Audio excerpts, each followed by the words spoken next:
मगाशी सन्मान्य सदस्यांनी काही आरोप केले, परंतु मी त्यांना सांगू इच्छितो की नगरपालिकेची सत्ता येऊन फक्त 3 महिने झालेले आहेत.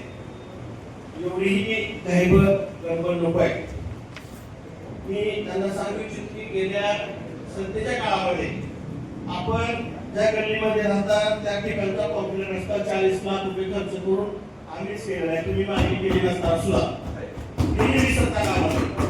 त्याचबरोबर टिळक चौक ते दूध डेअरी चौक आणि दूध डेअरी चौक ते तेलगिरी चौक 1.5 कोटी रुपये खर्च करून कॉन्क्रीटचा रस्ता त्या ठिकाणी केलेला आहे. हे विसरता कामा नये.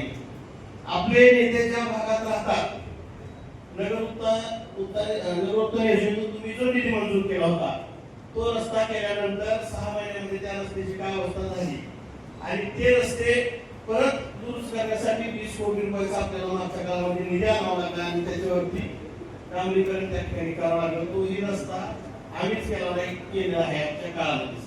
तोही तुम्ही विसरता कामा नये.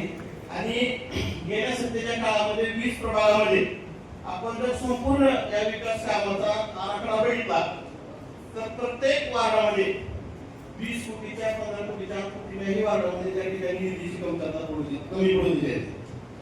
आणि मगाशी सांगितलं की ठराविक भागात विकास कामे घेतली जातात, परंतु त्यावेळेला त्यांनी आपल्या नगराध्यक्ष असताना आम्हाला आमच्या भागामध्ये कामं घेण्यासाठी पायरीवरती आंदोलन करावं लागलं होतं. हेही विसरता का? वास्तविक सांगतो की पायरीवरती आंदोलन केलं आणि आयत्या वेळेला विषय त्या ठिकाणी मंजूर केले. विकास कामाचे विषय आहेत त्या वेळेला मंजूर होत नाही, परंतु कुठेतरी आमच्या तोंडाला पाणी पुसण्याचे त्या ठिकाणी काम करण्यात आलेले. या गोष्टी विसरता कामा नये. आम्ही तर कुणालाही विरोधक असू द्या, सत्तेतले असू द्या, आम नागरिक असू द्या, कुणालाही विकास कामाच्या बाबतीत आंदोलन करण्याची वेळ त्या ठिकाणी येऊ दिलेली नाही आणि येऊ देणार नाही. आता एवढं गरम खाली योग्य नाही. आता श्रीकृष्णा कोड होतो मला भविष्यामध्ये अनेक विकास कामं या बार्शी तालुक्यामध्ये शहरामध्ये होणार आहे. आपण बघितलं असेल उन्हाळ्याची तीव्रता लक्षात घेऊन आपण कॅनलच्या माध्यमातून त्या ठिकाणी दोन्ही तलाव आपण भरून घेतलेले. तेही विसरता काम, कारण त्या तलावातून पाणी आलेलं संपूर्ण बार्शी शहरातले आता बोरचे कॉर्पोरेशन किती 10 मिनिट सुद्धा पाण्याचा बोर चालत होते, परंतु गणेश तलाव आणि राऊत तलाव भरून घेतल्यामुळं त्या ठिकाणी आता बऱ्यापैकी बोर बार्शी शहरात चालू लागले. या सुद्धा गोष्टी विसरता कामा नये. उगीच निराकरण आरोप करणं योग्य नाही. आम्ही ज्या आम्हाला मागण्या होतात नागरिक असतील किंवा नगरसेवक असतील त्या आम्ही टप्प्याटप्प्याने त्या ठिकाणी निश्चितपणे घेणार आहे. निराकरण आता काय लागलंय की तुम्ही ठीक आहे, तुम्ही एस्टिमेट करता त्या पॅनलवरच्या इंजिनियरला धमकी दिली जाते, त्याला घेऊन जायला जातं बळजबरीनं. त्याला सांगण्याची एक पद्धत असते. विनंती करायला पाहिजे त्यांना सुद्धा आमच्या भागातले एस्टिमेट करायला गरजेचं आहे. त्या नागरिकांच्या मागणी झाली पाहिजे. आणि इकडे काय झाले की युपीचं इंजिनियरला घ्यायचं, फिरायचं आणि फेसबुकवर टाकायचं. त्याला निधी आणणार कुठून तुम्ही? त्याचाही विचार करणं गरजेचं आहे. वास्तविक पाहता नगरपालिकेची परिस्थिती पाहता तो निधी कशा पद्धतीने उपलब्ध केला. ठीक आहे, मान्य आहे की जगाची परंपरा आहे, देशाची परंपरा आहे की ज्याची सत्ता असते त्याला झुकतो केलं ही मान्य करणार मी कार्यक्रम हे तुम्हीही केलेलं आहे. 10 वर्ष तुम्ही नगरपालिका चाललेले आहेत. आम्हाला आणि वेळा त्या ठिकाणी पाण्यासाठी आंदोलन करावं लागेल. आमच्या कुमार सभागृहात समोर कागदी आंदोलन करत होता. हेही विसरता कामा नये. त्याच्यामुळं एवढी काही गडबड नकोय.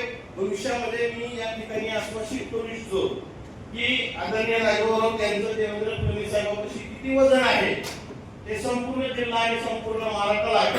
मगाशी तुम्ही सांगितलं की आम्हीही देवेंद्रजी जवळ जाऊ शकतो. अभिमानाची गोष्ट आहे. तुम्ही जावा, विनंती करा, कोट्यवधी करून त्यांचा निधी या बार्शी शहरासाठी आणा. आम्ही तुमचे काय म्हणून स्वागत करू, पण निधी आणा. तुम्ही 18 महिने आमदार झाला, आमदार निधी सोडला तर कुठला एक रुपयाचा निधी आपल्या इकडे या बार्शी शहरासाठी आणला हे सभागृहाला सांगण्याची गरज. विनाकारण आता कुणामध्ये विकास कामं निधी आणण्याची करण्याची ही धमक आहे संपूर्ण बार्शी शहर आणि तालुक्याने ओळखलेला आहे. आणि त्याचा रिझल्ट तुम्ही या 3 निवेशनाला बघितलेला आहे.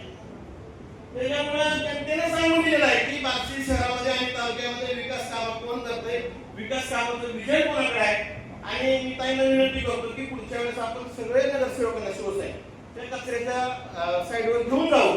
त्यांना कळू द्या की त्या ठिकाणी दुर्गंधी काय असते, त्या ठिकाणी कसे लोक काम करतात. सभागृहामध्ये बसून भाषण करणं अतिशय आनंदाची बाब आहे, पण त्या ठिकाणी जाऊन त्या ठिकाणी काय प्रक्रिया चालू आहे त्या सुद्धा आपण त्या ठिकाणी समक्ष जाऊन बघूया.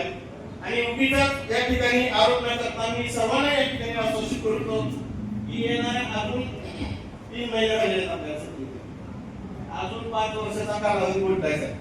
या बार्शी शहरामध्ये मागच्या काळामध्ये तुम्ही बघितलं असेल 2.5 वर्षामध्ये आपण 3-4 हजार कोटीचा निधी या बार्शी तालुक्याला आपण आणलेला आहे. आणि भविष्य काळामध्ये सुद्धा तो निधी कोण आणणार आहे, कसा आणणार आहे त्याचे नियोजन आम्ही केलेलं आहे. बाकीच्या निधीच्या बाबतीत तुम्ही काळजी करू नका. संपूर्ण 21 प्रभागाची जबाबदारी आमच्या आणि त्या भागातले विकास कामं केली जाणार नाही.